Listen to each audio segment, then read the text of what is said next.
Okay. Hello, my name is Vera. I'm here to pitch the project Objects. It's a creative project to rediscover identity. I'm exhibiting abstract artist for 10 years and also a workshop facilitator for schools, companies, and organizations for 15 years now. So I came, next slide please. I came to the UK for like around 1.5 years now. My plan is to come to here to develop my art career in a place with more freedom. I settled in Southampton and I soon find a lot of similarities between where I came from, my hometown Hong Kong, and Southampton. We are both the poets, we both have a very diverse kind of environment, but there's a very strong feeling of people that comes and goes. There's also a lot of people I've met aren't born and raised here, so that makes me think, how do we feel belong? Next slide please. And so this project kind of stems from a migrant point of view. But I think the idea of belonging and identity is very diverse. So I want to find a starting point, both for myself and other people, to actually look at this matter. So the project vision is to create a safe space for individuals to explore their identities and experiences as newcomers. So through the artistic expressions, participants can reflect on the journeys as migrants, celebrating the complexities of belonging and identity. The results, artworks, will serve as a powerful testament to the diverse narratives that shape our communities. What does that even mean? So let's just jump into the bulk of the project, which is the workshops.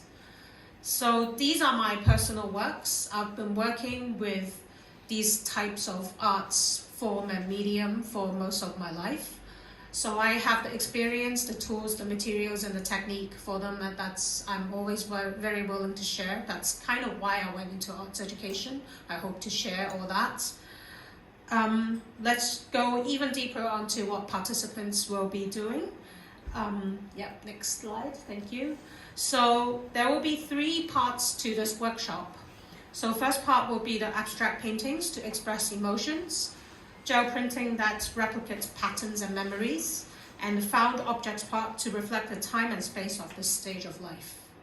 I want to show you some of my work, and so you kind of get a better idea of what the participants will be also doing. So this is my work. I know from far away you can't really see it very well, but this is more like a pattern that you can see.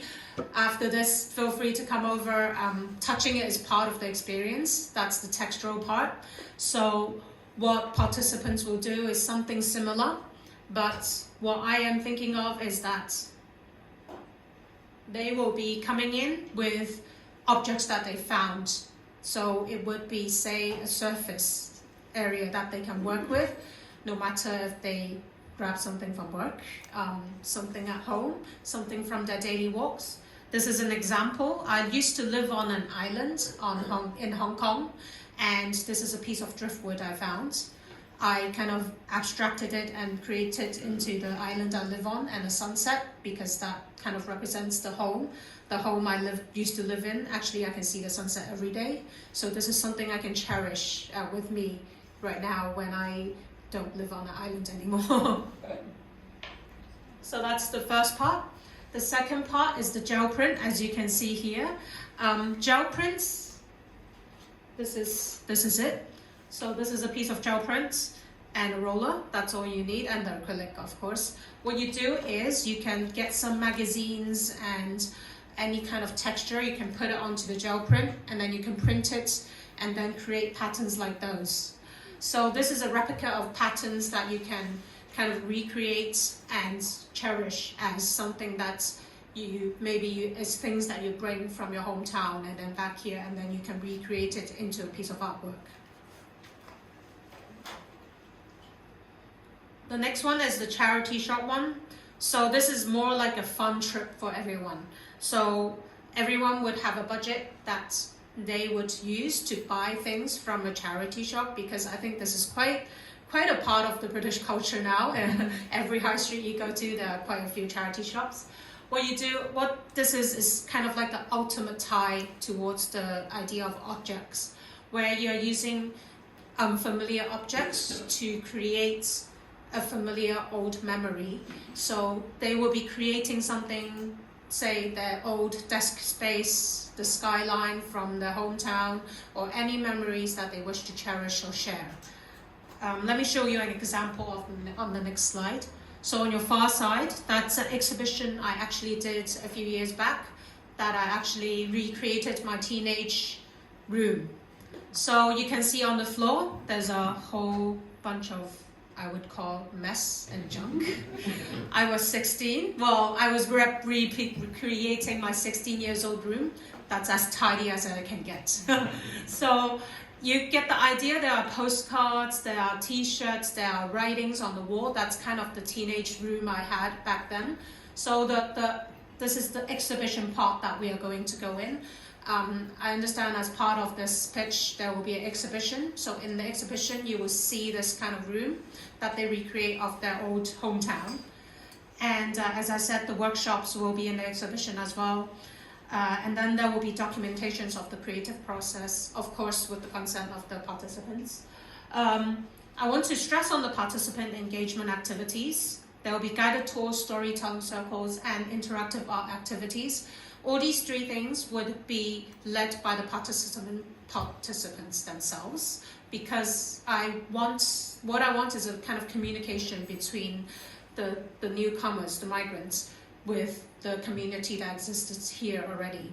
And so with them telling you the story, you can ask them, how's their life here?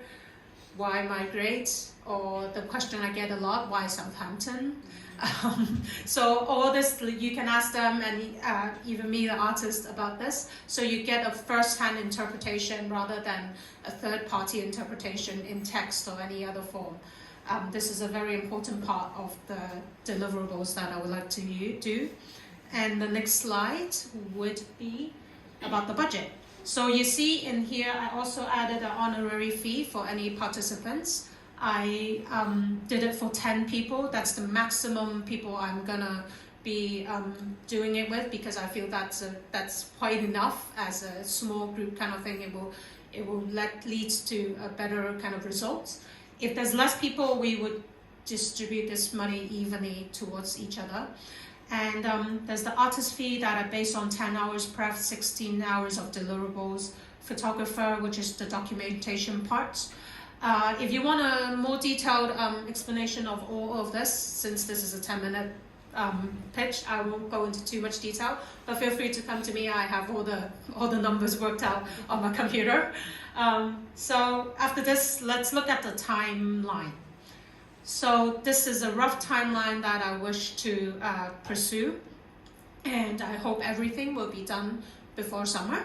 So we have time for preparing the exhibition and also any contingency that will go in between. And each of the workshop, as you can see, is a week 1, week 2. So every week there will be like one workshop. Every workshop will be within 2 hours. So each artwork is a 2-week kind of exploration. I feel this is a good time. So first week you come in, you get a feel, get an exploration, know about the tools, and then you go back and reflect, and then the next week you come in for 2 hours for more in-depth kind of mess around and exploration, and then do something that you might really like. So this is the kind of ideal timeline for me. Okay, finally, in conclusion, I would like to just stress this is the benefits of this is that the participants can get a creative outlet as an alternative to express their emotion through a visual way, no matter if it's joy, fear, any kind of emotion that they are facing during this time of change. It is for the exhibition goers to hear the stories in a visual way. The project is not just for people that are participating or people that are coming to the exhibition, or even the artist myself. It is also for the whole community to understand why people move, why people migrate. I hope to create that communication and understanding between newcomers and the existing community. This project here is just a starting point. I hope maybe in many years after that we have this collective of objects that we, no matter if it's in the form of photography, artwork, story, there's a lot of possibilities for the future vision to make it a bigger project and to see it as more complex and much more different stories that can be involved. So this is our starting point, and my goal is to make the feeling of being an odd object to become a distinctive identity. So thanks for your time. If you have any questions, I'm Vera.